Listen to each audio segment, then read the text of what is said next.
সালামু আলাইকুম এভরিওয়ান। মাত্র একটি স্ট্রাকচার দিয়ে আপনারা চাইলে ১,০০০-এরও বেশি সেন্টেন্স তৈরি করতে পারবেন। চলুন স্ট্রাকচারটি দেখে আসি। আমরা অনেক সময় বলি, আমার খেতে ইচ্ছে করছে, আমার ঘুমোতে ইচ্ছে করছে, আমার ঘুরতে ইচ্ছে করছে, আমার দেখতে ইচ্ছে করছে। তো এই টাইপের সেন্টেন্সগুলোকে আমরা একটা স্ট্রাকচারের মাধ্যমে বলতে পারি। স্ট্রাকচারটি হচ্ছে আই ফিল লাইক প্লাস ভার্বের সাথে আইএনজি। যেমন আই ফিল লাইক স্লিপিং, আমার ঘুমোতে ইচ্ছে করছে।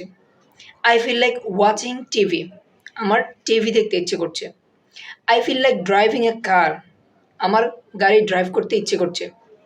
I feel like eating outside, আমার বাইরে খেতে ইচ্ছে করছে। তো আপনারা চাইলে এই স্ট্রাকচারটি ইউজ করে আপনারা ১,০০০-এরও বেশি সেন্টেন্স তৈরি করতে পারবেন। তো আপনাদের আজকের হোমওয়ার্ক হচ্ছে আপনারা কমেন্ট বক্সে এসে আপনারা ৫টি সেন্টেন্স তৈরি করবেন এই স্ট্রাকচারটি দিয়ে। আজকের জন্য এই পর্যন্তই। আসসালামু আলাইকুম।